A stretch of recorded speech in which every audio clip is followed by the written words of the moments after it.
बुधवार की सुबह सीधा विदेशी बाजार के संकेत आपको दिखाते हैं। एशियाई बाजार सबसे पहले देखिए हल्की सी बिकवाली के साथ 15,754 के स्तर पर एसजेएक्स निफ्टी में फिलहाल हम कामकाज देख रहे हैं। वहीं निक्कई में 100 अंकों की कमजोरी देखी जा चुकी है। लाल निशान के साथ हांगकांग के बाजार भी ट्रेड करते हुए आप देखेंगे। वहीं डाउ फ्यूचर्स में आज सुस्ती का माहौल देखने को मिल रहा है।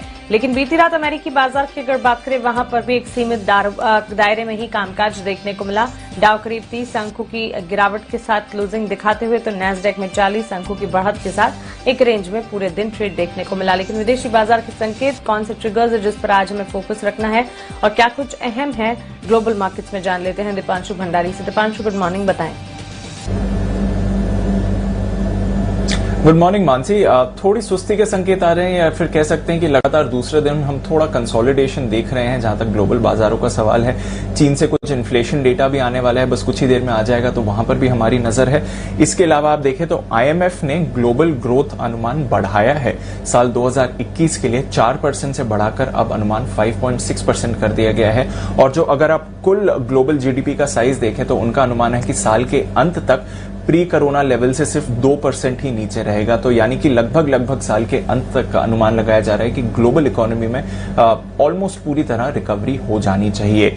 मार्केट एक्शन की बात करें तो कल एक और सुस्ती वाला दिन देखा हमने अमेरिकी बाजारों के लिए। बहुत ही सीमित दायरे में डाउ पर कारोबार हुआ और दूसरे दिन गिरावट के साथ बंद हुआ। हालांकि इस बार सिर्फ 30 अंकों की मामूली आपने गिरावट देखी है।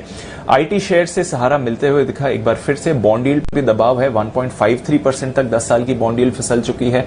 इसलिए आपने देखा कि नैस्डैक में थोड़ी खरीदारी रही। साथ ही एनर्जी शेयर्स में जबरदस्त एक्शन है, तो वहां पर भी आपने हल्की सी खरीदारी देखी। इंडेक्स लेवल पर तो आप सुस्ती देख रहे हैं, पर small cap mid cap shares में जबरदस्त एक्शन यूएस में भी बना हुआ है। और कल फिर से रसल 2000 जो उनका स्मॉल कैप इंडेक्स है उसमें आपने 1% का उछाल देखा। साथ ही जो रेडिट के मीम स्टॉक्स हैं जहां पर हम रोज बड़ा एक्शन देख रहे हैं, उस स्टॉक्स की श्रेणी में भी कुछ और स्टॉक्स में आपने एक्शन देखा। क्लोवर हेल्थ करके एक स्टॉक है, वहां पर 96% का उछाल एक ही दिन में आया। वहीं वेंडीज करके भी एक स्टॉक है जहां पर आपने 25% का उछाल देखा। गेम स्टॉप, एएमसी, ब्लैकबेरी जैसे शेयर्स में तो रोज ही आप बड़ा एक्शन देख रहे हैं। यूरोप की बात करें तो यहां पर भी लगातार दूसरे दिन दायरे में ही कारोबार रहा। मिली जुली क्लोजिंग रही। बहुत ही छोटी रेंज में आपने यूरोप में भी कारोबार होते हुए देखा। पर कच्चे तेल में फिर से कल एक्शन लौटा है। 2 दिन के कंसोलिडेशन के बाद कल फिर से खरीदारी आई है।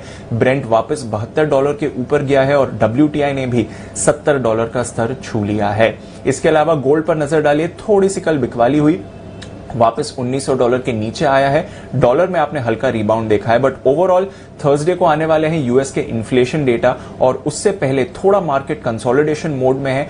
इन डेटा का इंतजार कर रहे हैं और उसके बाद आप एक मूव आते हुए देख सकते हैं।